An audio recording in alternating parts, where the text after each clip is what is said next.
Hi, I'm Chip Hardwick. I'm the executive of the Synod of the Covenant, and I want to welcome you to this month's preaching workshop. We are so glad to have Kim Wagner here to lead us on preaching in the wake of trauma. It's her specialty, and we are going to learn a lot. I woke up this morning and thought, I'm really going to learn a lot in our workshop today, and I'm very much looking forward to it. I'll introduce her more formally in a second, but at first I wanted to bring you up to date on some of the programs that are coming up in the life of the Synod, and we would love to have you take part in as many of them as you are able. I'm going to share my screen.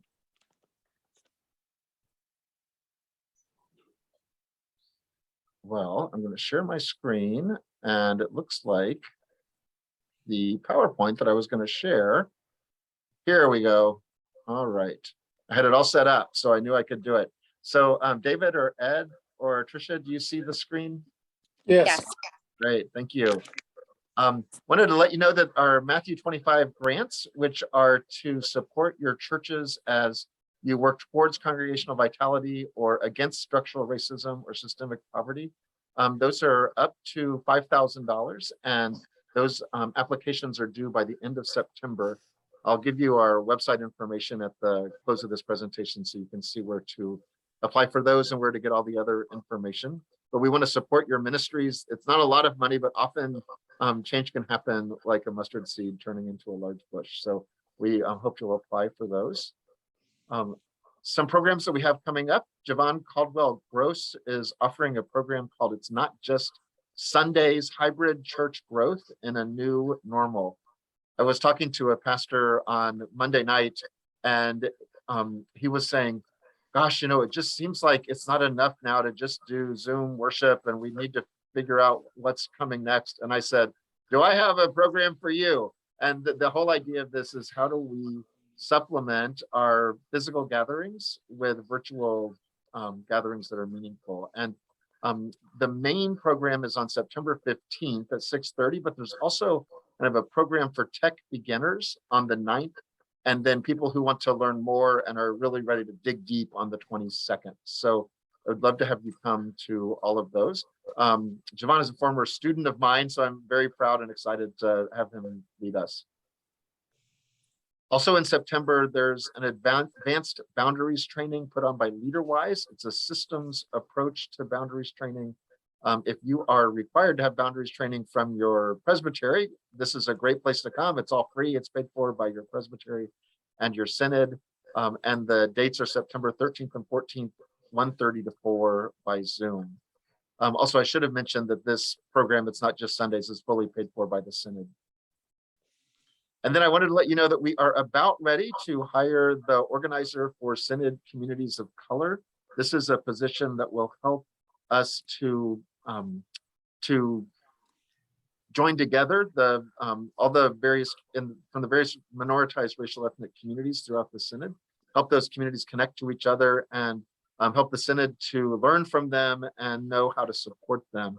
We have had 5 applicants, which has been great. We have our last interview today, and we hope to make an announcement about this soon. So watch this space and pray for this new position. Today, of course, you know that we'll be having Kim Wagner give this presentation on preaching in the wake of trauma. Next month, Sally Brown is preaching from her most recent book, Sunday's Sermons for Monday's World. She's a recent retiree from Princeton Seminary.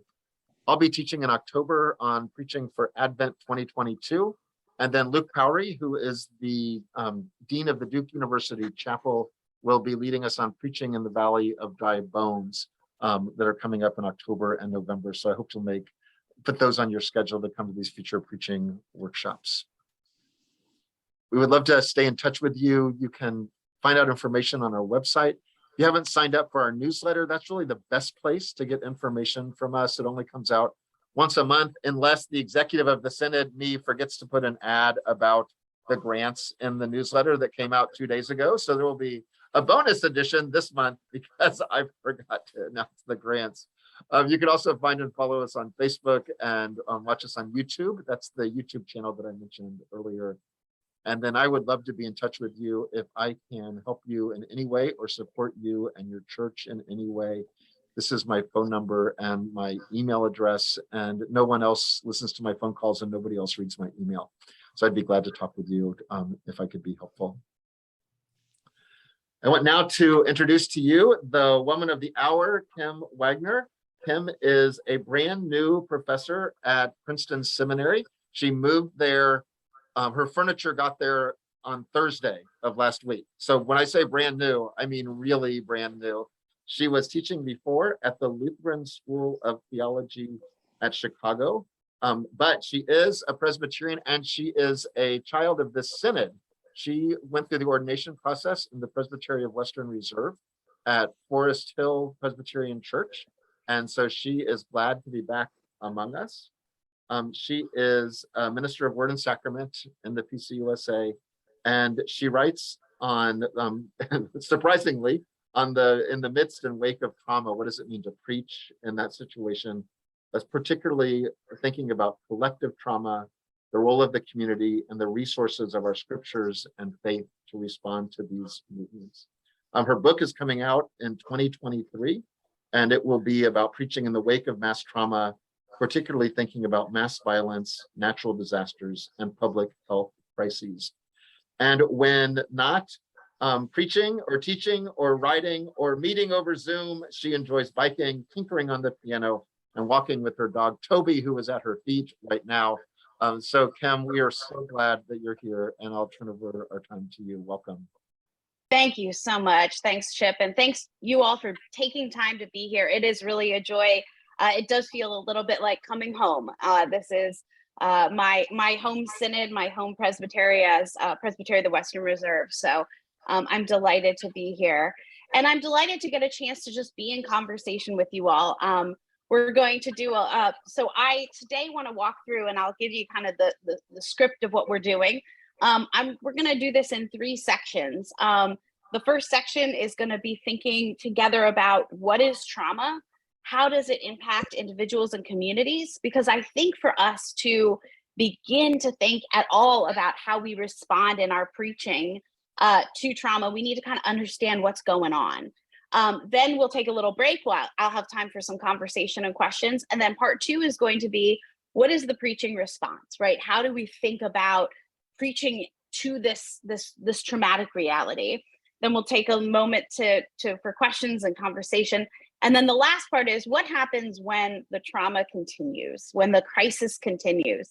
And I think this is a pertinent question when we think particularly about the pandemic, when we think about the ongoing reality of gun violence, the ongoing reality of natural disasters now in our country and in the world. And so we're going to think about, and we're going to turn, the very last thing we'll do is we'll turn to our ancestors in the faith, and we're going to look at some wilderness wandering texts, as I like to call them, for some guidance on what we do when the crisis continues.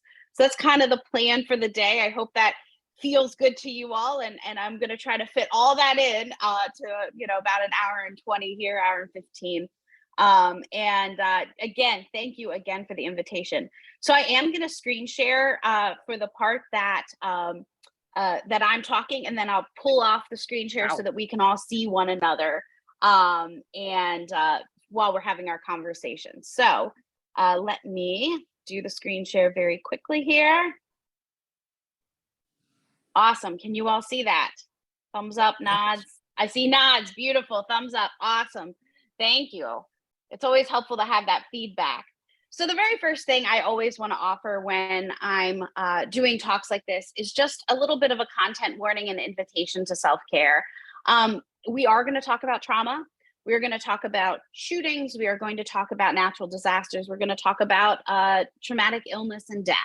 And so it may be triggering for you, or it may bring up some stuff for you. Please feel free to do what you need to care for yourself. If that means muting me and stepping away, that's fine. If it means logging off, that's fine. I think it's so important for you to be aware of what's going on in your body, in your heart, in your mind, and to do what you need to care for yourself as we have these conversations on some hard topics. So no, I'm never offended when you if you need to step away. So just an invitation to self-care. So as I said, we're going to go through 3 things. We're going to first understand trauma and its impact on individuals and communities. Then we're going to turn to think about what does it mean to preach in trauma responsive ways. And then finally, we're going to kind of understand these days through the lens of trauma and thinking about what do we do when the crisis continues. So that's our plan for the day. So let's get rolling right away. So defining trauma is a real challenge. And it's a challenge for a handful of reasons. The first reason is a challenge is because trauma has been kind of adopted as a colloquial everyday term, right? We use it to put emphasis on things, or we use it hyperbolically. I ran out of coffee this morning. It was so traumatic. That's not actually trauma. Well, for some of you, it might be. No, that's not actually trauma, right? But we use it hyperbolically. It also has become a really hot word on social media. I saw the other day a BuzzFeed style quiz of what does your personality type say about how you handle trauma? That's not right, real, good. That's probably not helpful. And so that's not actually, so it ends up creating this kind of nebulous definition for trauma, that trauma starts to take on this anything that's hard, right? And that's not a really helpful technical way to talk about it.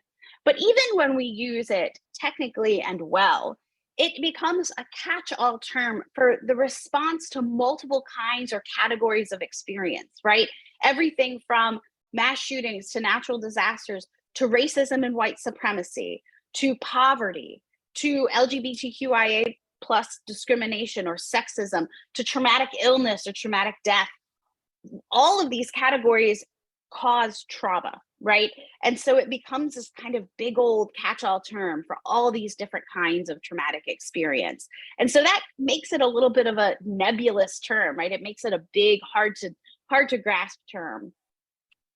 The third reason why I think trauma is hard to define is because we often conflate trauma and the traumatic event. Now, stick with me for a second, because here's the reality. A traumatic event is anything that has the potential to cause trauma. And it tends to have a beginning, a middle, and hopefully some kind of end, right? That the event itself. Trauma is the subjective experience of that event. So for the same traumatic event, multiple people can experience it and experience it very differently and have different levels of traumatic response, right? So when we conflate trauma and traumatic event, we may end up trying to force a particular response to a particular event. And so I think it's really important to hold it separate. The other reason I think it's important to hold these two things separately is because, like I said, while an event has a beginning, a middle, and some kind of end or conclusion, or trauma itself lingers. And in fact, we sometimes can't know the extent or depth or level of trauma in an individual or a community until the event has ended and there's a certain sense of safety so that folks can begin to explore and name and grasp the level of trauma. And if we too tightly tie together the traumatic event and trauma and we conflate those two, we may end up falsely and maybe, not maliciously, but accidentally thinking that when the event has ended, the trauma has ended too. And really the reality is when the event has ended, oftentimes that is the beginning of the trauma journey in earnest.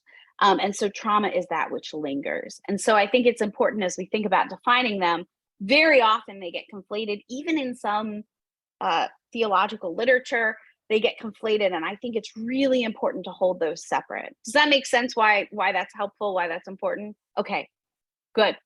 And then the last reason why it's hard to define trauma is because of the nature of trauma.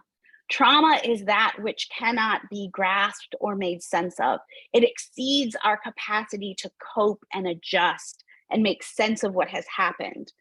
And so trauma by definition is us trying to define that which we cannot grab, right? That which we cannot grasp, which we cannot understand. And so trauma by its very nature resists definition. That all being said, I'm going to try to define it for you. And this is my working definition, and it has shifted over the many years I've been doing this work. This is the definition that is in the book. So now it's in print, which means I've stuck to it, at least until I get to do a second edition of the book. But I try to define trauma as a blow or wounding of the mind, body, and spirit self. And here, spirit self, I'm thinking of that beautiful Hebrew word nephesh, right? That whole self, that psyche, that entire being. So it's a blow or wounding, a fully embodied blow or wounding of the mind, body, and spirit self that occurs when a destructive experience or event exceeds a person's or community's resources to process or assimilate that experience into preconceived frameworks of understanding. Let's break this down. So first of all, it's an embodied experience, right? We've talked about that. It's body, mind, spirit, self. It is not just a cognitive situation. It's not just cognitive dissonance, right? Our whole bodies carry knowledge. Our whole selves carry understanding. And a traumatic experience, the experience of trauma, just cannot, our current experiences cannot cope with that. Thinking about this narratively, we tell stories, right? About ourselves, about the world, about God, right? And we use these stories to help us navigate the world safely and well, right? We use these stories to help understand. And when new knowledge comes in, we try to fit them into the story. So I'm going to do this and say, like, this is the arc of our stories. Trauma are those experiences that can't find a way to fit in. And we can't make sense of them with the stories that we have told thus far. So what ends up happening, we'll talk about this a little more detail in a second, is that these then experiences sit beyond our capacity to make sense of them. And that's trauma. It's that which can't be integrated, that which can't be made sense of. And so what happens is not only do these things kind of linger outside our capacity to understand them, they begin to crack away at the stories that we've told, because those stories no longer are helpful or useful or help us make sense of the traumatic experience. And so what ends up happening is we have trauma is that experience that continually we're trying to make sense of it, but it refuses to be made sense by the ways we have understood and navigated the world up to this point. Does that make some sense to y'all? Okay, I'm seeing nods. I love it.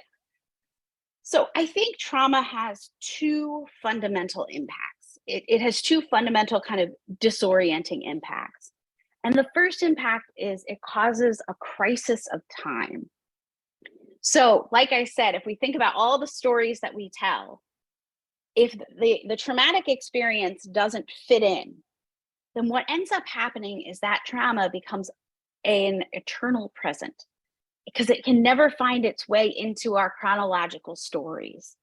And so it becomes this kind of ongoing present. And we know this with extreme cases like PTSD with flashbacks, right? What flashbacks are is the arrival in the present of a past experience that cannot be made sense of, right? And trauma, even if a person or a community doesn't experience actual technical medical flashbacks, what they do experience is this kind of ongoing sense that the traumatic experience, that the experience of trauma comes and rushes forward and continually interrupts one's sense of time. There's a great writer, Robert Stollerow, who lost his wife very suddenly, very traumatically.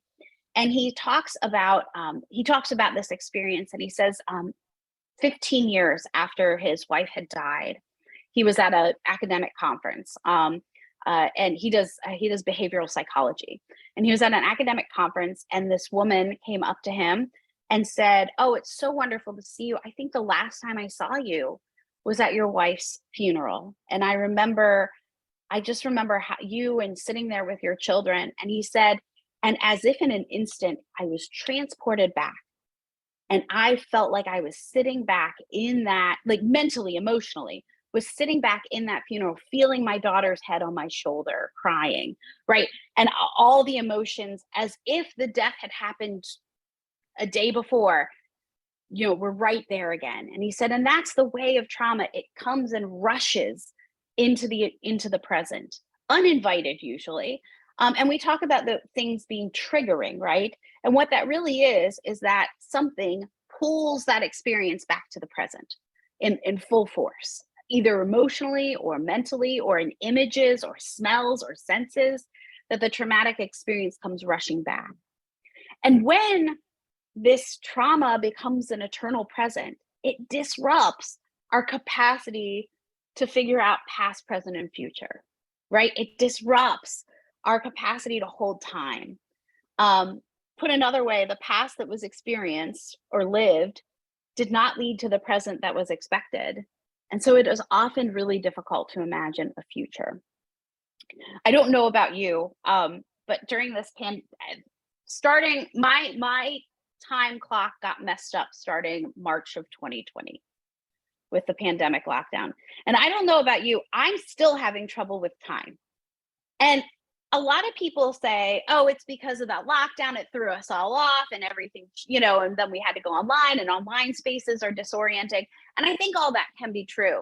I also am pretty convinced that we are and have been living through a traumatic event called the COVID-19 pandemic, and that it has disoriented our sense of time. And that part of why all of us are experiencing this kind of ongoing disorientation of time is because this trauma is an eternal present. It keeps coming back in different waves and different ways. It ebbs and flows, right? With a new variant comes a new set of anxiety, and it brings back the lockdown memories, right? And things like that. And so there's this disorientation of time. Good. The second disorientation is a kind of a crisis or disorientation of coherence, meaning the stories that we've told, the ways we've understood ourselves and the world and God no longer hang together in a meaning-making or sense-making way. Put another way, one's world or story no longer feel comprehensible. They no longer actually cognitively make sense, right? I would highly recommend, if you want to chat with me about it, I'm glad to do it. The Newtown documentary movie that was put out by Odyssey Impact is just a beautiful film. And in it, at one point, they hold the camera on one of the mothers whose children were killed in the Sandy Hook shooting. And you watch her just grapple with coherence. This doesn't make sense. It's not supposed to be like this. She says, I remember seeing him in his casket and I could see his chewed nails, but that wasn't my son, right? My son was full of life. I can't make sense. And even now I can't grasp what has happened to me and what has happened to our community and my family. And this kind of sense that it doesn't just logically make any sense. Also, this kind of loss of coherence means that the stories that we've told, the ways we've understood the world no longer feel safe or helpful, right? They didn't hold up and they didn't keep me safe, or they didn't help me navigate this traumatic event or experience. And so they're no longer helpful. These stories that I've told, these ways I've understood the world. And the kind of third thing lost for the coherence is they've lost meaning. And this is a piece I think that becomes really critical for us as preachers, is that it's not just that the stories aren't helpful anymore, it's, are they even worth repairing? Is it even helpful to try again? And this is true too, not only of personal kind of stories, but of faith stories. Are these faith stories even worth salvaging, right? And so we have this kind of loss of crisis of time and crisis of coherence. And the way I like to talk about them is I think those two things come together to create an experience I like to call narrative fracture. That the stories that we've told, the narratives that have guided us, the narratives that have helped us make sense of the world begin to fall apart into pieces, because this crisis of time plus this crisis of coherence, that it causes our stories to fall apart. Now, what that doesn't mean it obliterates them. And I want to be really clear about this. It doesn't ruin everything. There are still fragments left. But what that means then is ultimately we need to recognize the fragments and then rebuild them in new ways that have more resiliency for the future. And so I want to be sure to say it's not that the entire stories are obliterated, never to be seen again. It's that they break into fragments, into fractured pieces that then need to be rebuilt. All right, one more thing and then we'll take a break, because I know I just gave you like trauma 101 in 10 minutes or so. But let me talk about for a second this kind of individual and then the corporate trauma, and then we'll take a break and chat. So this experience of narrative fracture ends up leading to kind of a disconnection or disorientation from a sense of self and one's own identity, right? A lot of people will say, I don't even recognize the person I was before this event. Like, I don't know, the person who lived before the shooting is not the same person who I am today. And it's not just I've grown, I've changed. It's like that person feels almost unrecognizable to me, or this person feels unrecognizable to me, right? The sense of self, the sense of identity. And as we'll talk about in just a second, this happens both at the individual level and at the communal level. The communities start to lose a sense of self and identity when they experience trauma. Oftentimes it leads to a disconnection from one's own body, especially if there was bodily harm or violence done as part of the traumatic event, that sometimes people will feel distanced from their own bodies. There is a disorientation of community, which we'll talk about in just a minute. And then there can also be a strong disorientation of faith or relationship with God. And as we'll talk about, faith functions in funny ways during trauma. On one hand, it can be a great source of support. And on the other hand, it can be completely thrown into question. And both those things can happen at the same time. They are not mutually exclusive. And so people can be alternating, leaning into their faith while also questioning their faith, and questioning, where is God, while also saying, God, come help me, right? And the fact is that it's not one or the other. They usually walk hand in hand, which is a hard thing because they feel opposite. But they're not. They kind of live in this tension. So the last thing I want to talk about is communal or collective trauma. So if we're talking about a mass traumatic event, something like a mass shooting, a natural disaster, I don't know, a pandemic, it's affecting large groups of people all at once.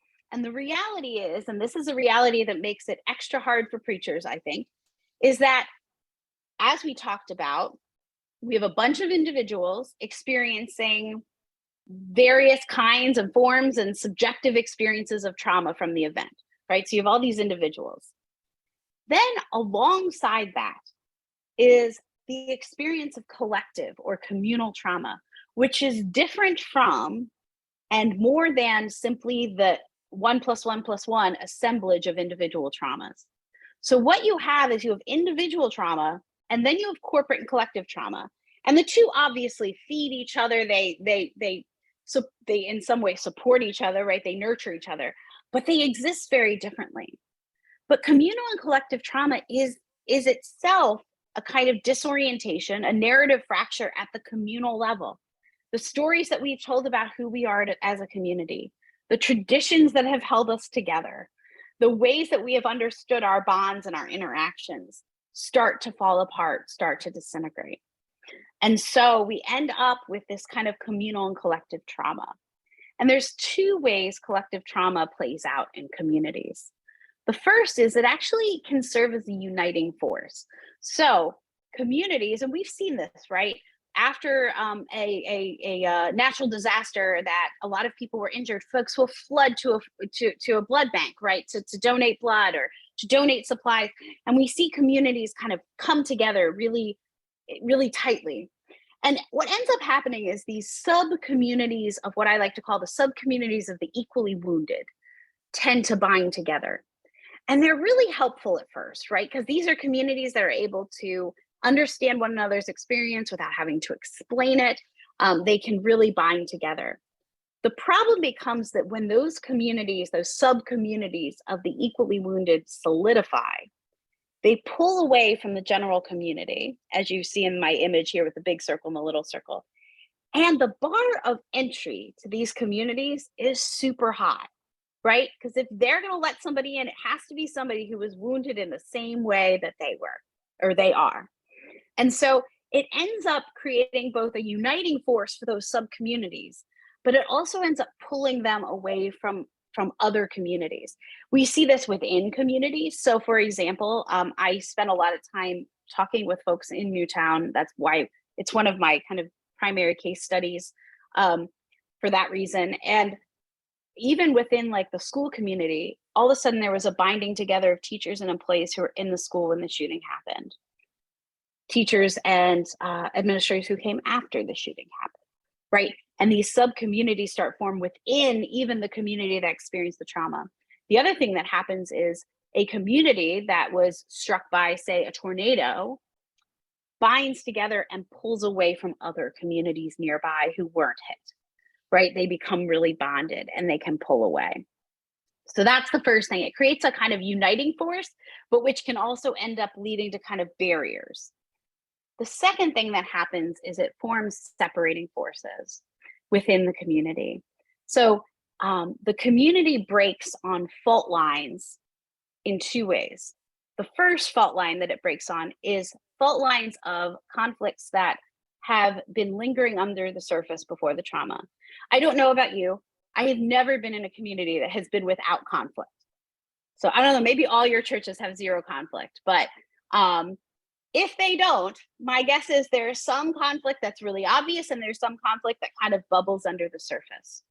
When trauma happens, when collective trauma happens, those little fissures become chasms, right? It highlights that. This is why I think we are seeing political chasms the way we are right now. I think it's one of the influencing factors is that we're seeing, because we're existing in this kind of ongoing trauma as a country, we're seeing all those little debates becoming giant conflict points, right? I think there's lots of reasons why we're seeing political divides, but I think that's a contributing factor. The other way it breaks apart is by proximity to the event. So you'll see on the screen these concentric circles, right? I like to think about the traumatic impact in concentric circles. And so there are those in the middle who are most deeply impacted, those who were in the room when the situation happened, when the shooting happened, those who lost their home in the hurricane, those who are experiencing direct experiences of racism or experiencing racial violence, right? They're right in the center. And then right outside of that are those who are the community surrounding them, first responders, folks who were in the building, but maybe weren't in the room where the shooting happened, right? And then as it goes out and out, there are folks who are less and less directly impacted by the traumatic event.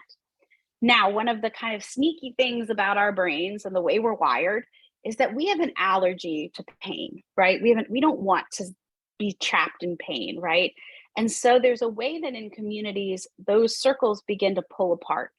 And those who are most impacted, I should say it this way, those who are less impacted tend to have a natural instinct to pull away from those who are most impacted. In fact, there was a study that said that in some ways our bodies treat trauma like an allergen. And if we can get further away, our bodies, our minds, our psyches will naturally do that.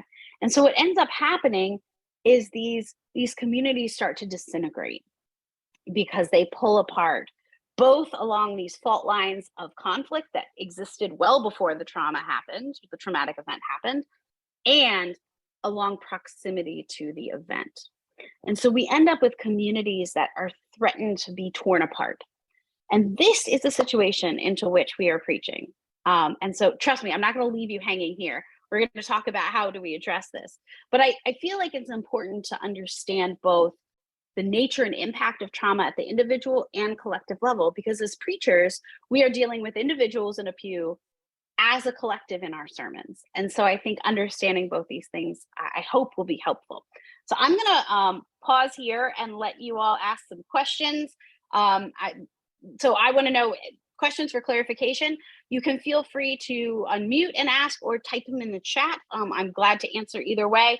Or if something feels inconsistent to you or outside your experience or you want to nuance it, please feel free to jump in. I'm going to stop share there. Perfect. All right.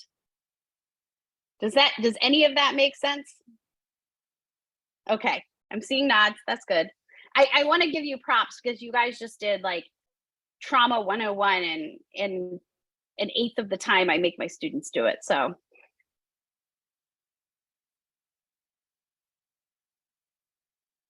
any questions for clarification? Any kind of sense that this doesn't make sense to you? I wanted to just share it really, especially tying it into the communal right now. Like I was really it spoke to me of that, especially that part about like trauma becoming the eternal present, that, just feels sort of like that Groundhog Day thing of like, just Yeah. keeps coming over and over and over and over again. And in some of the conversations and things like that, and work, the congregation that I serve, that kind of thing just kind of is there, especially as you said, with not just with COVID, but just like everything of the last 2.5 years. So that really resonated deeply with me and kind of got me thinking, like, even of, what kind of, preaching series or, ways, towards that, which I know we'll get into. But anyway, I just, that was very, very, it spoke to me. So thank you. Oh, I appreciate that. Thanks. Yeah. And that eternal present, we're going to talk about too at the end, the kind of ebb and flow of trauma, especially when the crisis continues, and how it becomes more urgent in moments and then kind of recedes in moments, and how we as preachers kind of have to have our finger on the pulse, if you will, of how that, because it's going to keep coming back and it's going to surprise us when it does. Like, it's the littlest things that will set it off, right? And we can't always predict it. And I know that was true. A lot of my work with this was inspired by my ministry. I pastored a church in Virginia for 4.5 years that went through a lot of trauma while I was there. And so, and the trauma they experienced dug up undealt with trauma from decades past. And so a lot of my work was inspired by my ministry and being like, how do I preach to this? Like, how do we engage this? And I went and tried to find all the books on it. Turned out there weren't any. So that's kind of how I got stuck doing this stuff, which I love and feel very called to and passionate about. But yeah, I think that it comes, it ebbs and flows, and then it shows up again and again, but not always in predictable ways. So Bob Gustafson asked a great question. What is going on when the president drops in to talk to some of the inner circle? Such a good question. So I'm going to go back to my concentric circles, right? So most of the time, those in the inner circles, so the center and probably the few inner, depend on folks from the outside to come in. And so actually, I think so there's kind of this, I want to nuance this answer. The first thing is that I think it's helpful when there are folks in the center circles and there are folks on the outside who are able to come in and nurture and care and visit and show empathy. It's very important.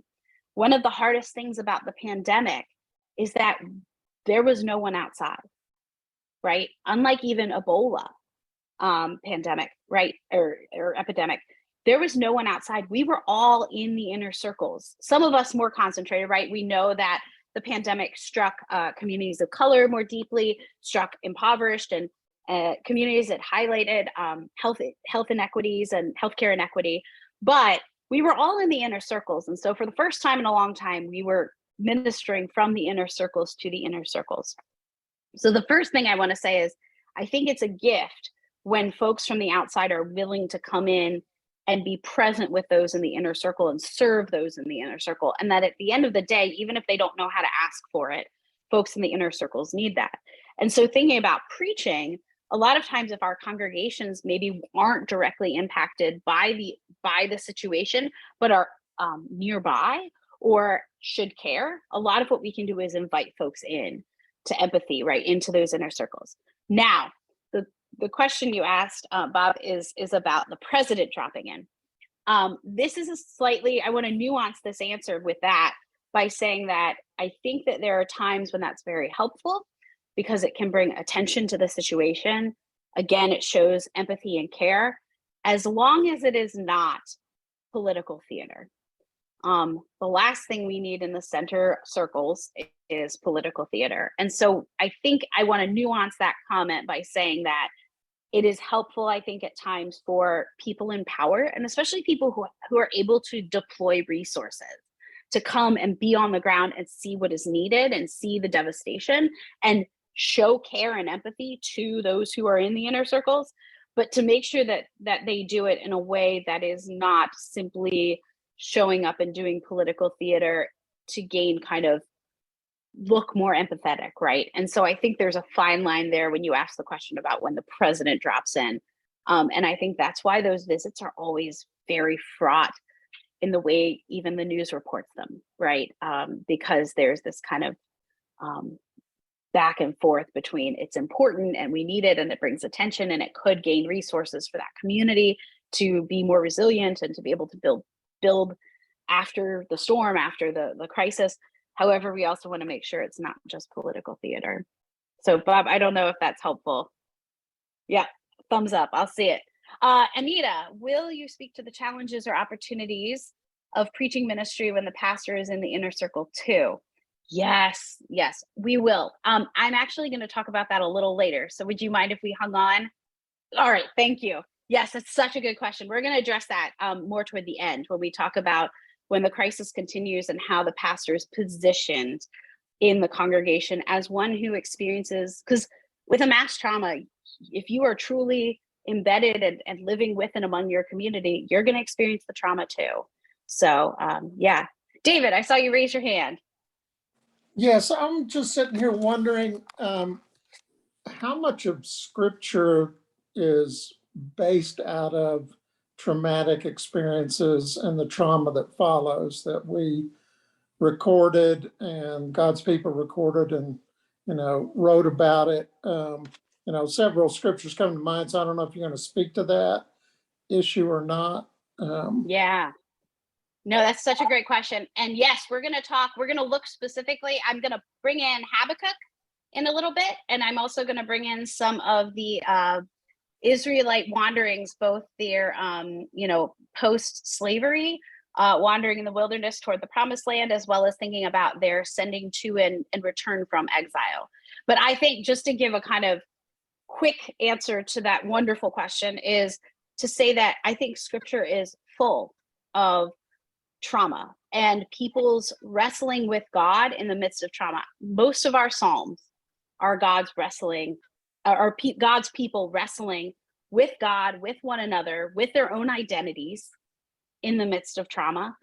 We see it again and again in the Hebrew Bible with the destruction of Jerusalem. We see it with slavery in Egypt, right? With famine. So many stories are, and we may not have time to talk about it today, but I talk a lot about the shortest ending of the Gospel of Mark as a trauma-soaked and trauma-responsive text.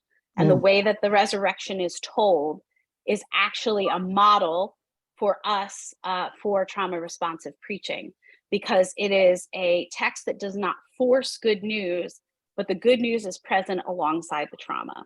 And so like the women, it's the ending of Mark that says, and the women ran away for they were afraid indeed, right? It ends with a hanging preposition for they were afraid because ... right? It's a really hanging, and all of the Gospel of Mark is very trauma soaked if you actually kind of dig into it and the setting that it was written in. So there's trauma throughout our scriptures, which is why I think understanding what trauma does to communities helps us actually as interpreters of Scripture as well, because we can begin to see how our ancestors in the faith responded to these traumatic realities. I hope that's helpful. We'll get a little more into, we're definitely going to hit on Habakkuk, and we're definitely going to hit on some Israelite wilderness wandering. So awesome. I'm going to keep rolling if that would be good. I want to make sure we get to all that stuff that I've now promised. So, all right. So understanding trauma the way we do now that we are all trauma experts, I should say, how might preaching and even worship, right, faithfully respond to these traumatic realities? And I think preaching and even preaching in the context even of worship can do a handful of things. The first thing it can do is offer language. So one of the sneaky things about trauma is one of the first things it does is steals language. Because of a loss of coherence and a loss of time, we also lose language. Language to describe what has happened, language to describe how we're feeling, which really stinks for preachers. Let's just name that right now. It really stinks for preachers. However, one of the things we can do as preachers is offer language to our communities for what has happened.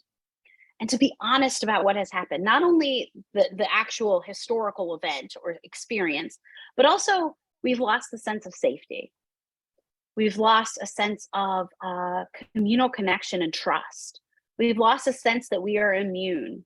We've lost a sense that science can save us, right?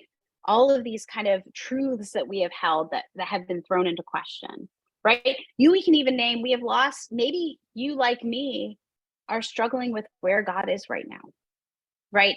It offers folks language. The second thing is it creates space for honest reflection. I think preaching in the wake of trauma, particularly mass trauma, can actually create some really wonderful space for folks to be honest about what is going on in their lives, to find space to really just stop and reflect. A lot of times after a crisis, there is so much that we want to do, right? We want to clean up, we want to find the perpetrator, we want to, right? But to create space and invite folks to honest reflection. The third thing is I think preaching can model really faithful traumatic response. And we're going to talk about in a minute what that might look like, especially in preaching content. That it can hold together lament and brokenness and crying out to God and being willing to ask God hard questions, while it also holds out the promise that God is still with us, right? That preaching itself, just through the act of proclamation, can model really faithful trauma response without saying to people, you should do it like this. Instead, to offer it before the congregation so that they can see that as a way, a model for how they should respond to trauma. I think also preaching can facilitate communal connection, support, and empathy. So I think one of the great jobs that preaching can do is resist that pulling apart of the community along those fault lines, right? Especially those fault lines of proximity, by inviting folks toward empathetic care, inviting those on the outside in to recognize what is going on in the inner circles, as well as inviting the folks in the inner circles to be open to the care of others. Because like I said, remember, these sub-communities, the equally wounded, like to bond and pull away. And if in our preaching we can invite empathy and care and invite folks even to share their stories of the experience, it can resist some of that peeling apart that happens in the community and kind of the ways that it breaks apart, especially along lines of proximity. Another thing I think preaching can do is it centers us in the patterns of our life together and the stories of our faith. I'll talk about this again at the end with our Israelite ancestors, but I think one of the key things that we can preach and do in this time is just tell each other the stories again and hold them in trust for one another, even if we can't yet believe them, right? Even if they don't feel true, what we can do is hold out these stories and say, I can carry this story for you until it feels true to you again. And I can recite these texts with a recognition that we may tell these stories and people may go, nope. And that's okay. We still tell the story. We still recite them to one another. And it centers us in our patterns of life, right? It helps to reestablish those patterns and rituals and ways of being that give us identity beyond the traumatic reality. And this becomes especially key for communities, because a lot of times the communities will shift because their identity is disrupted, right? Because of narrative fracture. They end up rebuilding their identity only around the trauma. And so what ends up happening is they need that trauma to know who they are, and they have a hard time moving beyond it. And so one of the things we can do in preaching is remind them of who we are in and beyond the traumatic reality. Not ignoring the trauma. Please don't do that. If you learn anything today, don't ignore it. But I think we can also tell these stories in ways and do these rituals and practices in ways that remind them that they are more than just the trauma, that the trauma is now a key part of their story, but it's not the only part of their story. Does that make some sense? And then finally, I think it reminds us that we're not alone. And who was that? David. It comes back to your wonderful question. I think that when we preach in the midst of these traumas and we directly address the trauma in our preaching, we find that we actually have lots of folks accompanying us along the way in and beyond our scriptures, right, in our church traditions, but as well as in the scriptures, that we have plenty of guides for the journey, and we have plenty of folks accompanying us in our biblical texts. And so I think it reminds communities that we're not alone in doing this. So what do we say? Now, this is, I'm going to tell you, I'm giving you the shortest version of this. And again, we can think more together about it at another time or today. But one of the things that I argue is that we need to preach in ways that honor and recognize and are attentive to the experience of narrative fracture that we talked about, this disorientation of time and coherence. And I think the way we do that is that we are willing to hold the tension in our preaching. The tension between brokenness, death, and loss on one hand, and hope, resurrection, and redemption on the other. And that we never allow it to collapse. And the temptation is going to be to collapse it one way or another. One way to collapse it is to just say, guys, all we can do is cry out to God, lament, and be sad, right? That it's brokenness, death, loss. Let's just lament our faces off, right? And that's important. But then you have lost any thread of hope, any thread of the promise of the resurrection, the recitation of the good news, right? And sometimes you preach, I think you can see my, can you see my little pointer? Yes, okay, good. When you're immediately after an event, you may find yourself preaching over on this end of the tension, right? Toward the brokenness, death, and loss. But what that means is you preach a lot of lament over here, but there's still this thread of promise. There's still this little bit of tension, even if it is the promise of hope, not the experience of hope, right? The promise that God is still coming toward us, that God is still at work, that God is still present, even if God doesn't feel present, that Christ is still walking with us, even if we cannot sense Christ's presence next to us, right? And so you'll find our preaching there.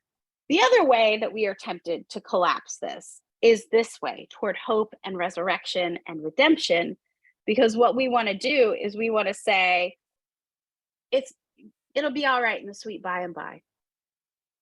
God's got this, right? Just have faith.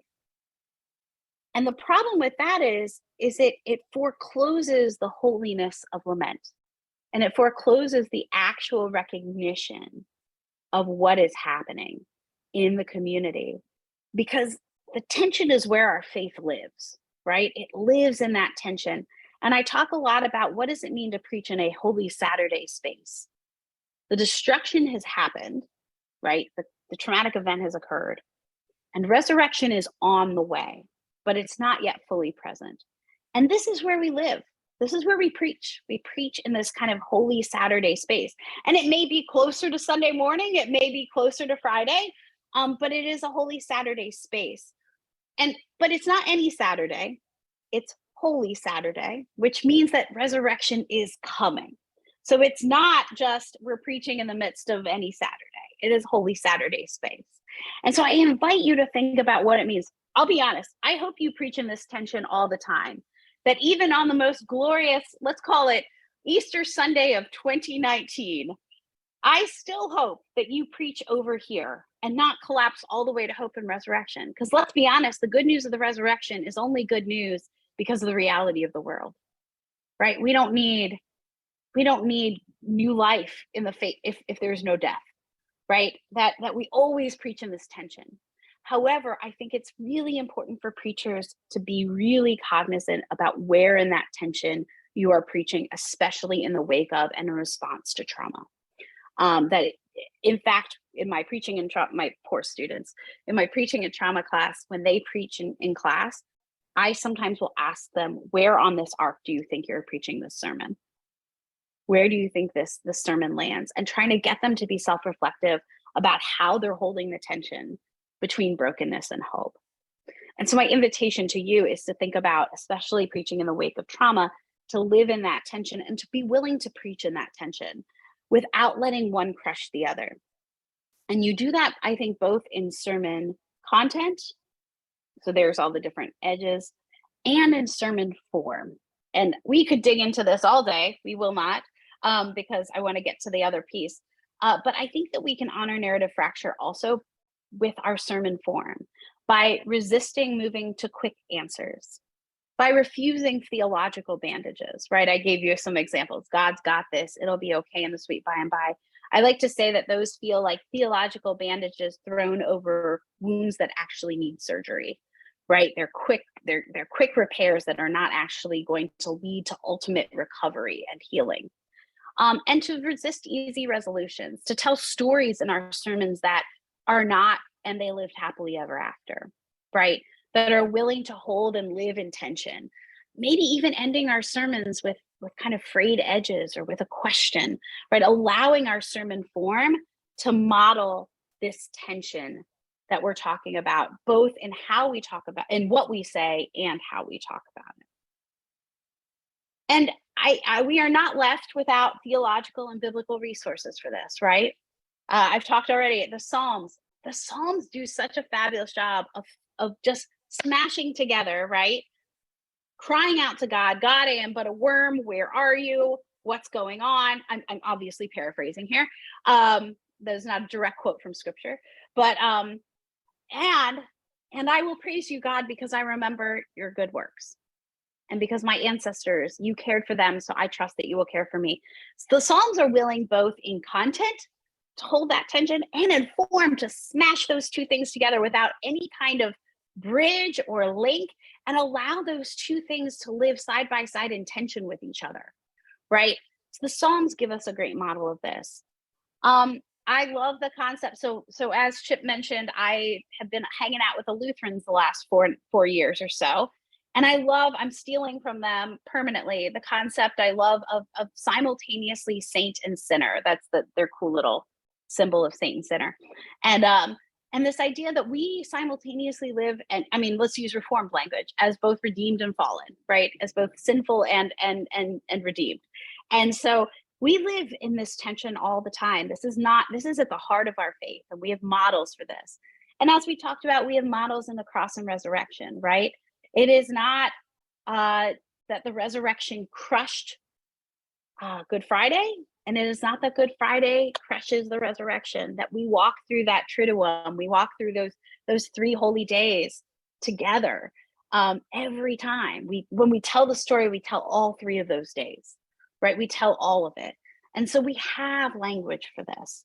And now I'm gonna make my turn to Habakkuk as promised. And I think the role of the preacher, and Anita, this comes back to your great question about the location of the preacher. And we're going to talk about it here and then in that last short section. And that is that I think the role of the preacher is not as one who is outside. They can't be, especially if it is a mass traumatic event. You're experiencing it alongside your congregation, and even individual traumatic realities, things like traumatic illness and traumatic death. We are all human beings who have experienced these things within our families. We may be triggered by them, right? Pastors who have lost friends or family to certain diseases might be triggered by journeying with congregation members who have had that disease. But I think Habakkuk gives us a helpful way to think about the role and the position of the preacher. So in Habakkuk 1, it is pretty much a report to God and God's report back to Habakkuk about all the destruction that has occurred, right? And Habakkuk is literally standing in the midst of a demolished city saying, God, look around. You have let the enemies come. What is going on? Where are you? What is happening? And God responds in the second half of the first chapter, yeah, this is a mess.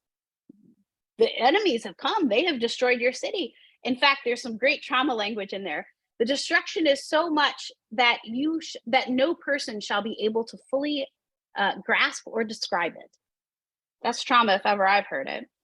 And so this whole first chapter is about the trauma that has occurred, this destruction of the city. And Habakkuk is in the city while this is happening, right?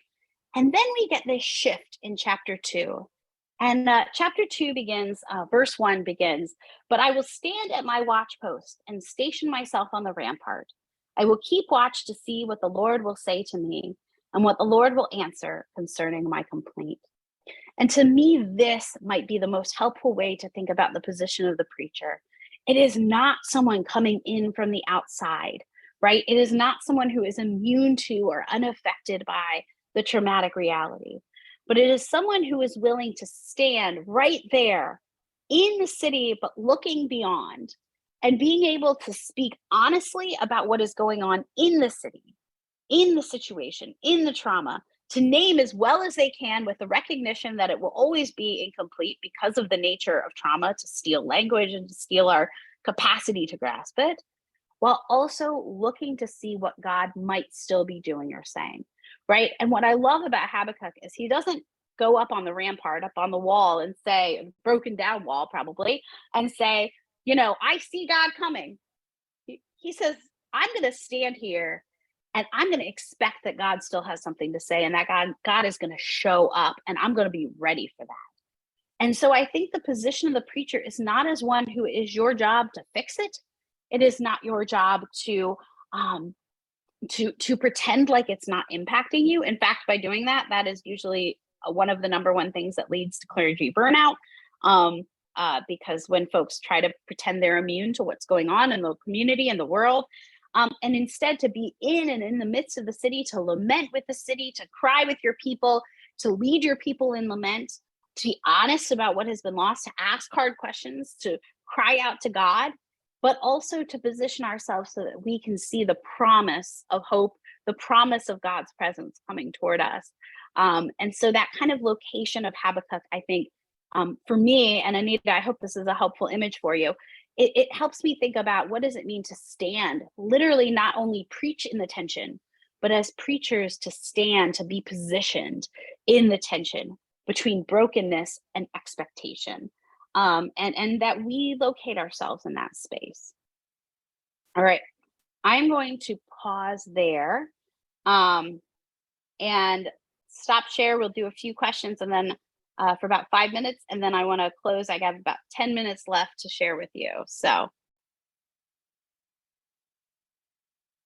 oh, good, Barb. I'm so glad I answered your question.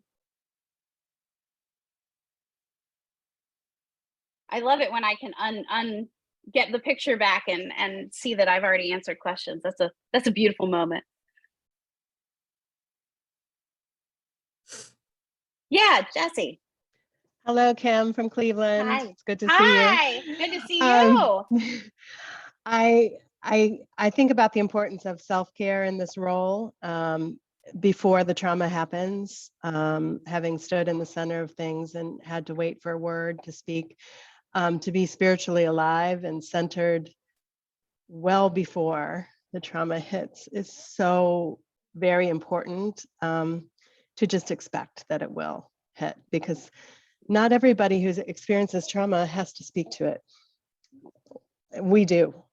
And it's it can be exhausting and humbling and overwhelming, and God has to be in the center of it all, because it's not something we can do on our own strength. So I just want to thank you for addressing this really important topic. Well, thank you. And thanks for that reminder too. It's so helpful, because I do think, I love the way you said it, because I never talk about time before the trauma. I talk about in between times, right? We're always living in the in between traumas, right? And so the importance, like you said, of centering on our own spiritual lives, our own investment. Also, I would add creating networks of support that are there when the moment comes, right? That who can help hold up our arms, like Moses needed help holding up his arms, right? And who can come in. And there's a lot of resources out there, both denominational resources as well as personal resources, that I hope you as clergy will kind of get yourself acquainted to now. And then when it's now a matter of when, not if, right? When these things arise, that you have centered yourself, as Jesse so beautifully talked about, centered yourself in your own kind of emotional well-being and spiritual health, but also that you've created networks of systems. I tell folks, this book I've written, my hope is that you read it when you don't need it, so that when you need it, there's at least a grain of something that might be helpful to you.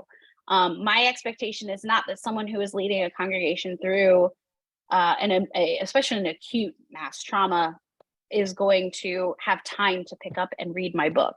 You may not have time to pick up and read my book now. Let's be real honest. I know how it is. but that it's kind of for those in-between times. And like Jesse was saying, like nurturing ourselves, not only our spiritual selves, our knowledge, our communities of support become really critical in those in-between seasons, or the before the next trauma happens. So thank you, Jesse. Yeah, John. As I saw your arc, what came to mind was a picture of a bridge. And I like the idea of an arch with a capstone of Christ and a bridge. My picture was we keep traveling back and forth on that bridge.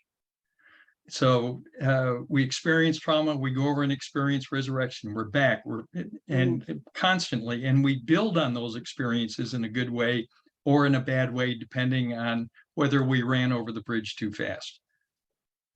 So bridge over troubled waters comes to mind, a bridge too far comes to mind. But thank you for that image. No, that's beautiful. I love your interpretation of it. That's lovely. And what I appreciate too about your interpretation is this ongoing travel and the fact that we're always on the bridge, right? We never land in one spot permanently. We're never landing only in resurrection without the loss, and like we're always kind of traveling back and forth. And I think one of the things we have to think about, especially as we were talking about earlier, that as things continue to ebb and flow and come up and leave, we are continually navigating that bridge back and forth. I love that image. Bridge too far. I think I got to play with that one a little more. Beautiful. Yeah, Trisha. I'm going to be working in a church that has had the trauma of their pastor having been removed for inappropriate conduct. And this is like the fourth pastor over many years in a row that this has happened to. And yet there are people in the church who are new, who haven't gone through it. So inviting them in a time of preaching is a little bit of a challenge, but plus there have been some listening and conversation meetings planned for people to come and talk, and no one comes. So I'm just curious to see if you have some insight about how that can be touched on in preaching without dividing the have experienced and haven't experienced in that service. Yeah, that's a challenge for sure, and blessings on that ministry for sure.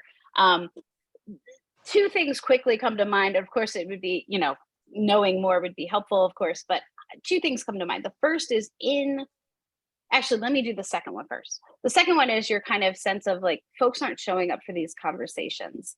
And it may be one of two things. One is they may be feeling like they can't talk about it anymore, right? That they've had these conversations and it hasn't done anything, right? It hasn't helped anything.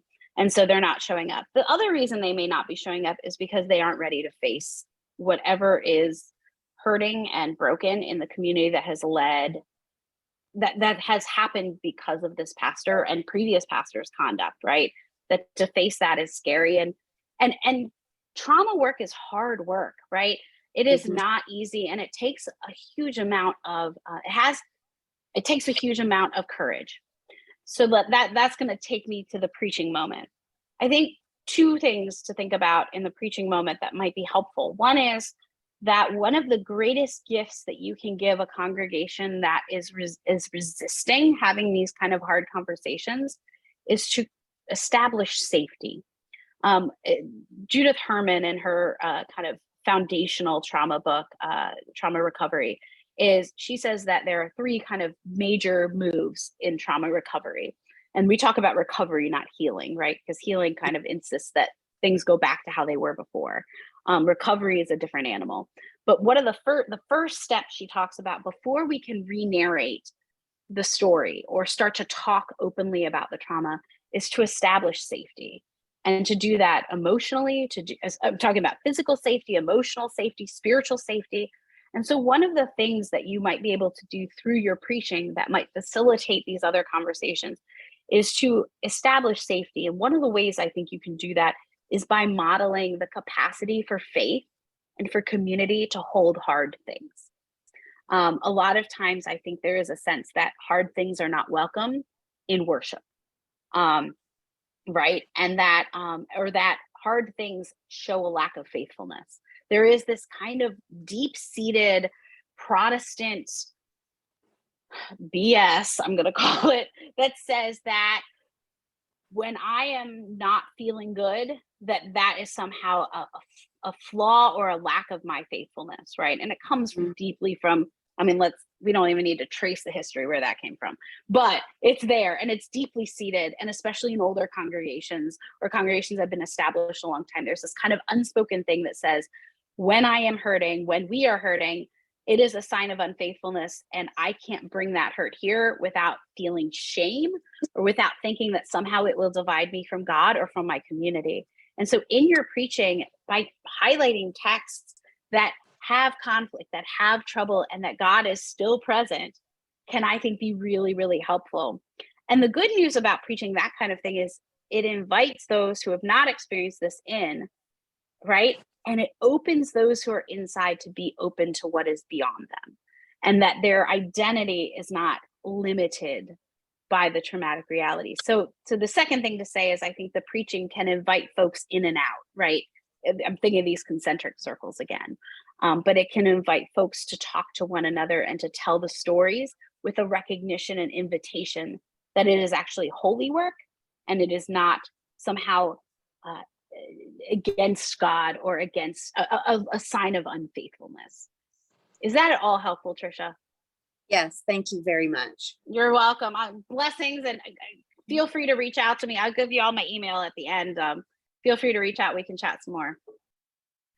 All right, I am looking at the time. I would love to hit pause on the discussion and offer you kind of the last little bit here, if that would be okay. Y'all aren't overwhelmed, are you? A little bit. I see a little overwhelmed. We're gonna finish anyway. It's okay. I promise. This is a much. This'll. Hold on. Let me get to the thing. So let me screen share one last time. So I think it's helpful to understand these days through the lens of trauma. It is not the only lens by which we understand the world, and I don't want you to turn everything into trauma. Just kind of a warning. But I do think that using the gifts of insight that trauma can give us can be a very helpful way for you to kind of add into your toolbox as you think about your preaching. After all, we're living through everything from gun violence to natural disasters to COVID, traumatic illness, traumatic death, racism and white supremacy, LGBTQI+ discrimination, historical trauma, all these things. And the thing about them is, unfortunately, they don't, it doesn't happen that one of them happens and then it stops and the next thing happens and it stops and the next thing happens. They layer on each other, right?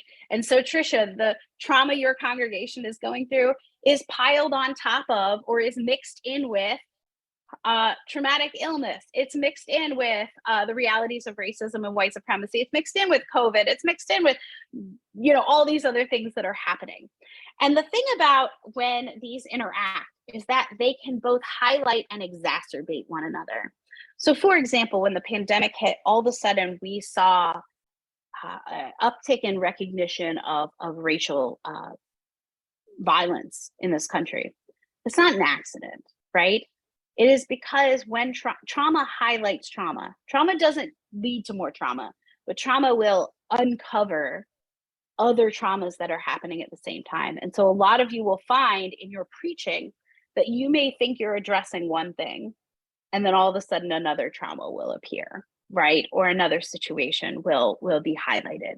And so you have to end up thinking kind of in a multifaceted way about the multiple ways trauma interacts. We're going to do this. So what happens when the crisis continues? Something like a pandemic, something like the ongoing reality of gun violence, something like it seems like everyone in your congregation is getting cancer, right? Or you have a situation, right? This just kind of sense that like it doesn't end. There's a few things that make that a unique situation. First of all, there's kind of a lack of clarity about what marks the end. Thinking with the pandemic, is it when 80% of the world is vaccinated? Is it when it becomes an epidemic and not a pandemic? Is it when we just decide we're done with it? What marks the end? Also, the impact ebbs and flows over time, and I've talked about this a little bit, but oftentimes communities will move, they'll be kind of hanging out on the outer circles a little bit, and then something will come along, a new variant, the diagnosis of a key member of the community, the loss of a pastor, right, or whatever it is, that will pull them toward the center, and then they'll kind of ebb back out and they'll pull them toward the center.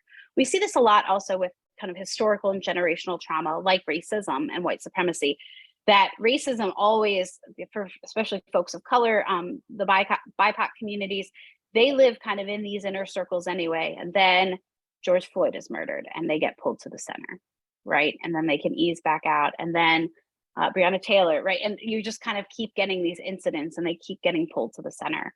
And so this kind of recognition that when a crisis continues or it's an ongoing crisis, it can lead to kind of an ebb and flow of impact. And what that means is as we're preaching in that bridge, that tension, we may find ourselves kind of preaching toward the resurrection hope side, and all of a sudden, almost without warning, need to start preaching over here again, right? Needing to be more trauma responsive for a season. And then we kind of work our way back over and then we'll be pulled back, right? And so this kind of constant navigating. Another thing is as the trauma continues, and I just mentioned this, that there's this kind of ongoing interaction, exacerbation, highlighting of coexisting traumas, right? That one trauma will bring to our attention or exacerbate another trauma. A great example of this is Hurricane Katrina, right? Hurricane Katrina was itself a traumatic event. It was a natural disaster. It also highlighted and exacerbated racism in New Orleans, the existence of poverty, the recognition of certain parts of the city not being honored as important, right, with the levees and everything like that. It also highlighted some historical trauma around, a lot of communities down there, a lot of African-American communities down there actually believe that the levees were blown up in order to save Bourbon Street and save downtown. It's not what happened, but there is a belief that that might have happened because there is a history in New Orleans of purposefully flooding poor areas in order to save rich ones. And so there's this whole, so you can see now these layers, right? And so I think we always recognize that whenever we're dealing with a traumatic event, it can highlight, exacerbate, bring up others. And I don't say that to make this a scarier thing. You're still doing the same work, but just it may be that we need to be cognizant of the ways those things are interacting. Also, when the crisis continues, the stress doesn't disappear over time or with a return to normal life, right? That if the event is still hanging over our heads, it's still hanging over our communities, the stress is always humming in the background, right? I don't think the traumatic stress of the pandemic is gone. We all are meeting in person again. I'm getting invited to in-person meetings, things like that. But the reality is still humming in the background. I still worry about giving my immunocompromised sister COVID. I still worry about getting COVID. This move, as Chip said, I just moved. Literally, I never do a virtual background. The reason there's a virtual background today is because if I didn't have one, you'd see thousands of boxes around me. Right. And I've had movers in my house and that makes me anxious. Like moves are already anxiety producing, but the COVID pandemic, the stress of that has heightened this move, right? Because now I'm interacting with all these people, delivering washer dryers, delivering my furniture, right? And so just the reality of the ways that stress interacts. And then because of these things, because there's a lack of clarity about the end, because of the ebb and flow, it's exhausting. And so people will often be inclined to deny or push against or shut themselves off from the traumatic reality. To think that if they can say, oh, it doesn't impact me, it doesn't bother me, then it can go away. And Trisha, I also wonder if that might be something happening with your congregation as they are like, hey, we've done this. And if we can let's just move on. Like, let's just pretend this hasn't happened because I don't know if we can survive coping with this because trauma work is hard work. So I want to close with a little biblical wisdom, a little wisdom from some guides. So every time the Israelites end up in the wilderness, they are dealing with some long-term trauma, whether it is when they have just escaped Egypt and are wandering in the wilderness toward the promised land, whether it is they are now 40 years delayed in the promised land, whether they are being dragged off to Babylon in exile, whether they are returning from a generation of exile. Every time they happen to be in the wilderness, they are dealing with some large scale ongoing trauma. They are contending with trauma as a community. And so I find these texts to be really good guides, and we could find so much wisdom in them. I'm gonna highlight 4 things. The first piece of wisdom from wilderness wanderings, and we've talked about this a good bit today, is I think that we need to recognize with the exilic people the painful, traumatic reality and grieve what has been lost. And again, not just grieve lives lost, those are important, of course, name those, but also loss of a sense of safety, loss of a sense of confidence in our leadership, loss of a sense of trust in our neighbor, right? These kind of losses. And the Psalms, Lamentations, the prophets all do such a brilliant job of lamenting, of naming without kind of no holds barred, right? Like this kind of honesty before God of what has been lost. The second wisdom I think we can gain from our Israelite ancestors, our wilderness wandering texts, is the importance of cultivating right or truthful memory. And here I love Exodus 16. So you see in the picture, this is the manna coming from heaven, right? And all you excellent biblical scholars and preachers will remember that's not where this text starts. This text, Exodus 16, starts with the Israelites complaining in the wilderness to Aaron and Moses that they were starving. And what they say to them is, if only we had remained in Egypt, where we sat by our flesh pots and ate our fill of bread. No, you didn't. I've read the book. That is not what happened in Egypt. You were slaves in Egypt. You were oppressed in Egypt. There was no time in your slavery in Egypt where you had a chance to lounge by flesh pots and eat your fill of bread. That is not a thing. That is not what happened, right? And yet, when we are in trauma, we cultivate a kind of false memory of what was before, a kind of fake golden age. And I've seen it a lot. I'm going to go back to the pandemic one more time. I've seen it a lot with communities saying, "Oh, don't you remember worship before we were forced to go online? The choir just glorious every week. The preacher's sermon was just compelling. The fellowship was wonderful. The pews were full." No, they weren't. I promise you, the choir was off key once in a while.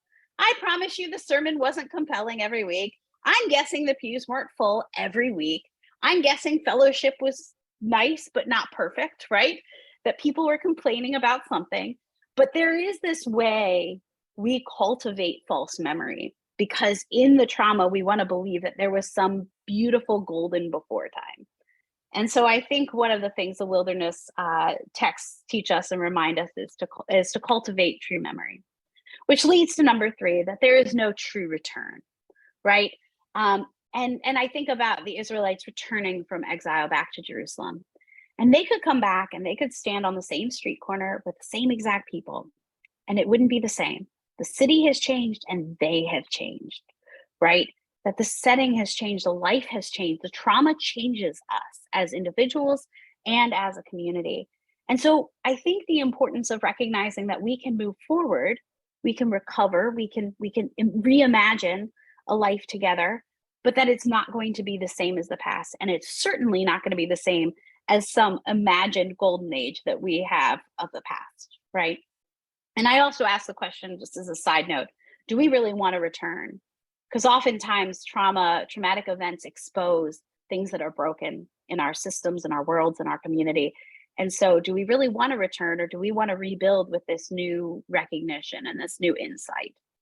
And then the last thing, and I promise I'll let you go because I see the time, is that I think these texts invite us to ground ourselves in who we are, in God's claim on us, and in our formative sacred stories. And that in the midst of traumatic disorientation, we can reorient ourselves and our communities individually and collectively in these foundational stories of faith, even if they're held in trust for us, right? Even if we can't yet believe them again, that we as preachers have the privilege of reciting for our congregations and for one another these foundational stories of death and resurrection that shape who we are and that can help us even if they don't feel true just yet. So that is the wisdom I want to share from the wilderness wanderings, and I am going to stop there because I do want to honor your time, and I know we covered a lot of ground. Thank you so much for your attention and for your care, and for I hope that something in here was helpful for you in your ministry. So let's give some happy hands to Kim. We are so grateful for all that you taught us. I had a text from somebody that had to leave, and he said, first of all, that he did not have Habakkuk on his preaching workshop bingo card. And the second, that that he just said, this is so good, and he can't wait to watch the rest of it on YouTube. So thank you very, very much. Would you be willing to stick around for a few minutes in case people have questions? So if you have questions, please stick around to talk with Kim. I'm going to close us briefly in prayer. Gracious God, we are not thankful for trauma, but we are thankful that you have called us to help our communities and individuals around us move on that bridge between despair and hope. So thank you, oh God, for everything we learned today, and use us for your glory. In Christ's name, amen. Thanks, everybody, and we'll see you next month. Thank you all. Good to see you.